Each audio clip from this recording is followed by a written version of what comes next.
व्यापारी सोनू मिलकपुरिया गुज्जर जी आए और समाज को क्रांतिकारी विचारों से अवगत कराए। सभी को मेरा क्रांतिकारी जय भीम। बहुजन समाज में जन्मे सभी संतों गुरुओं महापुरुषों को सत नमन। और मंच पर विराजमान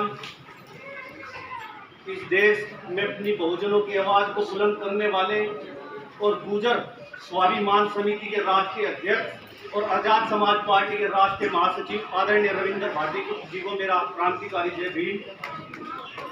और मंच पर विराजमान पश्चिम प्रभारी और राष्ट्रीय कोर कमेटी के सदस्य बड़े भाई निजाम चौधरी जी को भी मेरा क्रांतिकारी जय भीम। और बबलू चौधरी जो मुजफ्फरनगर के एसपी जिला अध्यक्ष हैं उनको भी मेरा क्रांतिकारी जय भीम। और भीम आर्मी के जिला अध्यक्ष रजत निठारिया जी को भी मेरा क्रांतिकारी जय भीम। देखिए, आज जो एक भव्य प्रोग्राम है गुर्जर समाज में आप लोगों ने रखा, इसके लिए जो मेरे बड़े बुजुर्ग और मेरे नौजवान साथी आप सभी को भी मेरा क्रांतिकारी जय भीम और राम राम। सबसे पहले मैं आपको बता देना चाहता हूं कि इस देश में लड़ाई क्या चल रही है। अभी बारी बारी वक्ताओं ने अपनी बात रखी।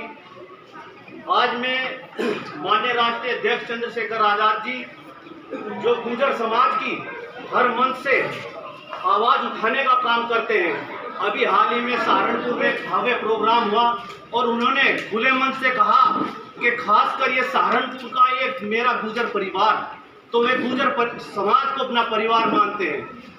हम किसी पार्टी और किसी धर्म के खिलाफ नहीं है। लड़ाई इस देश में विचारों की चल रही है, हक अधिकारों की चल रही है।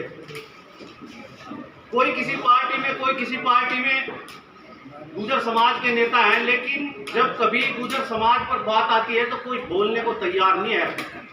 ग्वालियर के अंदर जिस तरह वहां भाजपा के द्वारा ग्वालियर के अंदर आंदोलन हुआ, किस चीज के लिए आंदोलन हुआ था ये तो आप सभी को पता है। मीर भोज जो दूसरी जाति के लोग अपना बताते हैं और किताबों में और जो शिलालेख है उनमें पहले से ही प्रमाण गुर्जरों के हुए हैं, लेकिन कहीं ना कहीं गुर्जरों का इतिहास ये सरकार खत्म करना चाहती है। ग्वालियर के अंदर जिस टाइम प्रकरण ये चला गुर्जरों की कोई आवाज उठाने को तैयार नहीं था। उस टाइम चंद्रशेखर आजाद ने खुले मन से कहा कि मैं गुर्जर कौम के साथ हूं। और किसी गुर्जर शेर जो आज मंच पर बैठे हैं आदरणीय रविंद्र भाटी जी, शायद आप लोगों को पता नहीं, जो मेरे नौजवान साथी हैं जो शिक्षित हैं वे सोशल मीडिया चलाते हैं। इस बब्बर शेर ने वहां ग्वालियर के अंदर वहां झंडा गाड़ने का काम करा गुर्जरों के लिए।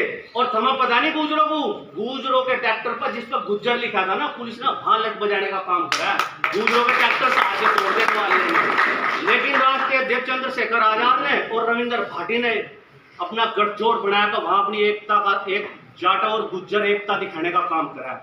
ये संदेश है। देखो हवा क्या चल रही नहीं है। हमारा समाज को तो पता ही नहीं है, कुछ भी बिल्कुल दिशाहीन हो लिया समाज। इसे पता ही नहीं है, झंडा फिरा ठाओ भाजपा का। अरे भाई भाजपा का बिना दिया क्या गुर्जरों को? आपने देखा होगा एक मंत्री बना था सोमेंद्र तोमर, गुर्जर नहीं है इस देश में, तारी भागीदारी नहीं है इस देश में, तारी भागीदारी समझ देने को कोई तैयार नहीं। सच्चाई है और पार्टी गुर्जरों से अंदर खाने पूरी जड़ती है, लगती है। गुर्जरों का उत्पीड़न करे अंदर खाने, सिर्फ हमें यूज करा जाए धर्म के नाम पर। हम धर्म के खिलाफ नहीं है, सब समाज का सब धर्मों का हम सम्मान करें। लेकिन इस देश में देखो कि गुर्जरों की आवाज कौन उठा रहा है और गुर्जरों को लारे लगाकर चलने का कौन काम कर रहा है इस देश में। मैं आपको बता दूं, अगर आपको राजनीति करनी ना, बिना राजनीति के आप कुछ नहीं कर सकते देश में। अपने हक अधिकारों की, अपने लोगों की अगर हम आवाज उठा सके तो राजनीति के माध्यम से उठा सकें। जब राजनीति में हमारी भागीदारी मजबूत होगी तभी हम अपने लोगों की आवाज उठा सकें। गुर्जरों के इतने उत्पीड़न हुए, एक भी नेता ना तो समाजवादी का कोई बोल रहा है, लेस बोल रहा है गुर्जरों के ऊपर, किसी ने नहीं बोला, सबने टेप लगा ली मुंह पर। भाजपा का कोई स्टेटमेंट आया गुर्जरों के ऊपर, किसी ने नहीं, क्योंकि गुर्जरों को बागी मानना है। हमारी स्थिति क्या है, अपनी स्थिति देखो। मध्य प्रदेश में चले जाओ, गुर्जरों की हालत देखो, वन गुर्जरों की हालत देखो, राजस्थान में देखो गुर्जरों की हालत क्या बदतर है। तो अपनी हक अधिकारों की अगर लड़ाई जब सत्ता के साथ चलोगे ना, तभी वो अपने समाज को मजबूत कर सके। यानी समाज की कोई आवाज उठाने वाला नहीं, और जो समाज बोलता भी नहीं वो खत्म हो जाए, इतिहास में तो इतिहास के पन्नों में उसका नाम ही खत्म हो जाए उस समाज का।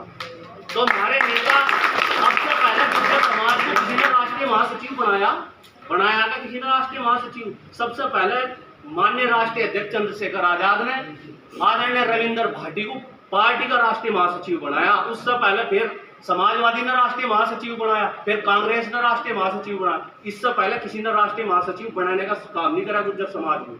तो मैं तो ये कहूंगा, धर्म जहां धर्म मारना, जो झंडा ठाना ठाओ फिरो जाओ, लेकिन ये देखो लड़ाई देश में क्या चल रही। 85% का हक अधिकार देखो, बहुजन समाज खाली ये ना सोचो तुम चमार हैं बहुजन समाज में। मैं भी सोचा पूछा कि बहुजन समाज में खाली दिक्कत चमार एससी समाज है, SC ST है। बहुजन समाज में 6743 जाति है बहुजन समाज में।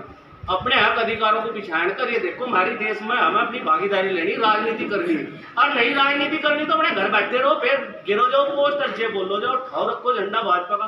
मेरे को तो कोई फर्क पड़ने वाला नहीं है। अपने लोगों को समझाओ और नेता बनाओ। और अब हाल ये पार्टी का निर्माण है या भविष्य की, मैं मानना भविष्य के प्रधानमंत्री बनेंगे चंद्रशेखर। अभी तो स्टेट के मुख्यमंत्री बनेंगे यूपी के, लेकिन भविष्य के प्रधानमंत्री बनेंगे चंद्रशेखर, क्योंकि उनके पीछे सब समाज का वोट खड़ा है। हर समाज की बात करो, भाईचारे की बात करो। हिंदू मुस्लिम मुसलमानों का हमें खतरा है, हमें खाओगे मुसलमान इस देश में। और जाति राजनीति भी कर रही और अपने हक अधिकारों की बात भी कर रही। हमने ठा रखा है झंडा भाजपा का, सिंपल रिकॉर्ड हमारी इसमें। अरे मान लो, हम ये नहीं कह रहे धर्म को मान लो, लेकिन धर्म को वहां तक मान लो जहां तक धर्म से भला हो सके। भला देखो समाज का कहाँ होगा। तो मैं ज्यादा कुछ नहीं कहूंगा। मेरे राष्ट्रीय महासचिव जी बैठे नोएडा से ठहरे लिए चल काए, देखो 100 किलोमीटर से यहाँ चल काए गुजरों के लिए अपने समाज की आवाज उठा रहे, क्योंकि समाज से ही आदमी नेता बने। जब समाज मजबूत इनके पीछे खड़ा हुआ ना, तो ताकत ऑटोमेटिक मिल जाएगी इन्हें, और हमें किसी के पीछे फिरने की जरूरत नहीं पड़ने की। तो इन शब्दों के साथ मैं अपनी वाणी को विराम देता हूँ। जय हिंद, जय भारत, जय संविधान।